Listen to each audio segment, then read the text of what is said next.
Don't go back. How narcissistic systems try to pull you in again. Welcome back. I'm Adeline Atlas, 11 times published author, and this is the Family Roles Escape series, the space where we dismantle toxic family dynamics and reclaim our true identity. Today's video is titled, Don't Go Back, How Narcissistic Systems Try to Pull You In Again.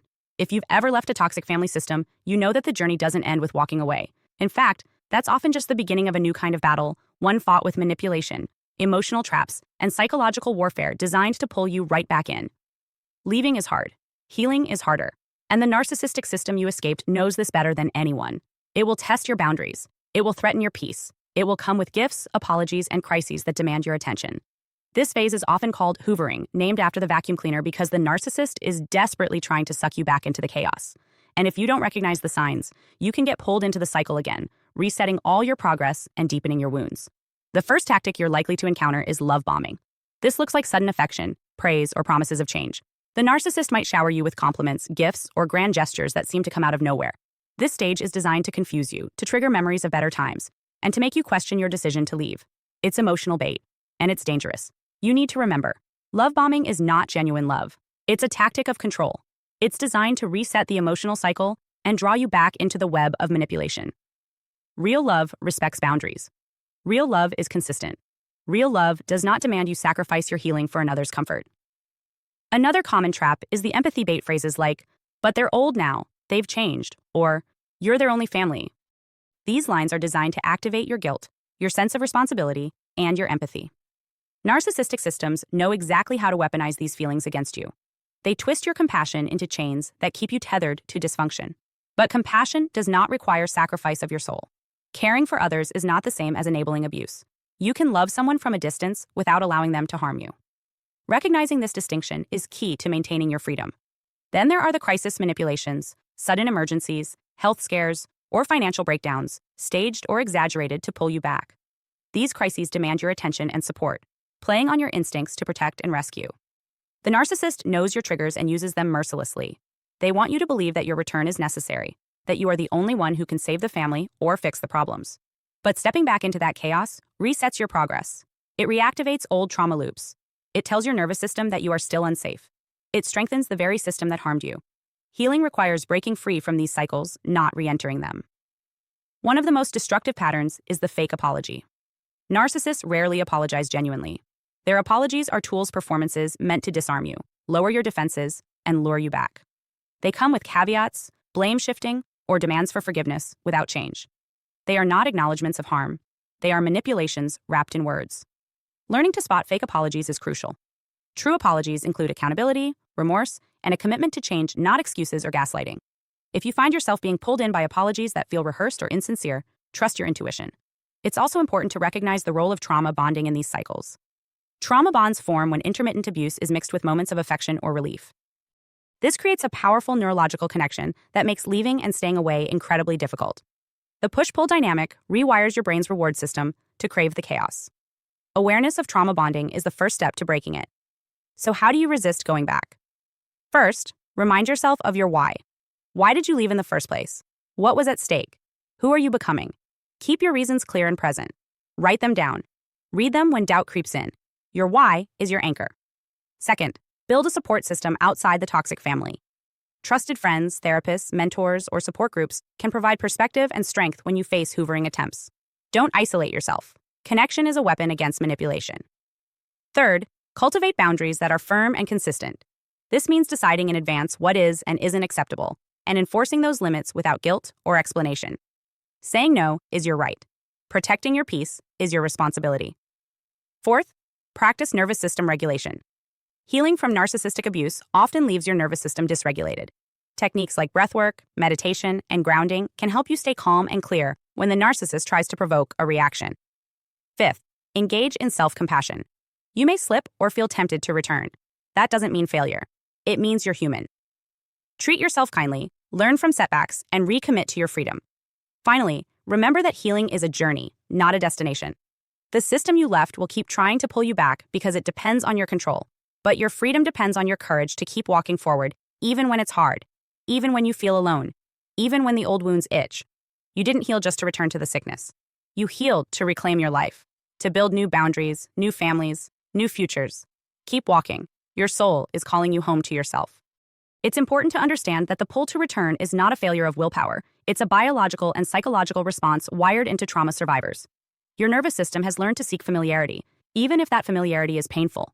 This is why the cycle of leaving and returning is so common among survivors of narcissistic abuse. Recognizing this pattern is the first step toward breaking it. The narcissistic system exploits this by intensifying the push-pull dynamic. When you distance yourself, the chaos and crisis escalate, provoking a reaction. When you respond, they pull back momentarily, offering relief or even affection, only to repeat the cycle again. This intermittent reinforcement creates a powerful addiction to the drama. It's exhausting, confusing, and undermines your healing. One strategy to resist this cycle is to shift your focus from the narcissist to your own healing. The less attention you give the manipulations, the less power they hold. This doesn't mean ignoring boundaries or self-protection. It means redirecting your energy to what nourishes you. Engage in activities, relationships, and practices that reinforce your worth and autonomy. Another key element is to prepare for the emotional fallout of going no contact or low contact. The system will respond with rage, guilt trips, and attempts to isolate you further. These reactions are meant to destabilize you and provoke a return to the familiar dysfunction. Knowing that these responses are tactics, not truths, helps you maintain clarity and resilience. It can also be helpful to develop a mantra or affirmation that grounds you when the temptation to return arises. Something like, I am safe, I am free, I am worthy of peace. Repeating these truths reinforces your identity outside of the system. You might also consider professional support, such as trauma-informed therapy or coaching, to navigate the complexities of healing and boundary setting. These professionals can offer tools, perspective, and accountability that strengthen your resolve. It's crucial to build a community of accountability people who respect your boundaries and support your healing. These allies provide encouragement, validation, and perspective when the system's voice grows loudest. They remind you of your truth and help you resist the manipulation. Remember, healing and freedom are your birthright. The narcissistic system thrives on control and fear. Your courage to stay away weakens its hold and signals to others that change is possible. Lastly, keep in mind that your journey inspires others. By refusing to return, you break the cycle not just for yourself, but for the generations behind you. Your choice to walk away is a beacon of hope, proof that liberation is attainable. In sum, don't let the hoovering, guilt, or crises pull you back into a cycle that drains your soul. Your healing is hard-won. Your freedom is precious. Keep walking forward with strength, clarity, and unwavering commitment to your well-being. Another critical piece in maintaining your distance from a narcissistic system is mastering emotional detachment without dissociation.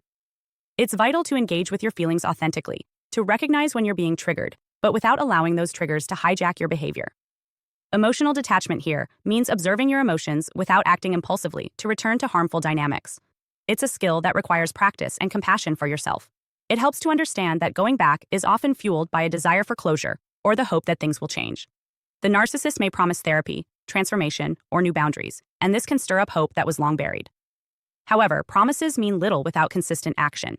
Change requires accountability, humility, and sustained effort, qualities narcissists rarely possess. Waiting for their transformation often leads to disappointment and re-traumatization. Recognize the difference between true remorse and manipulative apologies. A sincere apology involves acknowledging harm, taking responsibility without excuses, and making concrete changes. A manipulative apology, by contrast, deflects blame, minimizes impact, and seeks to regain control. The latter is a red flag signaling that the system has not changed, and returning would be dangerous. Your healing progress is fragile and precious. Returning to the narcissistic system risks undoing months or years of work. It re-traumatizes your nervous system and reinforces feelings of helplessness. More than that, it validates the abusive system's narrative that you are weak, dependent, or broken.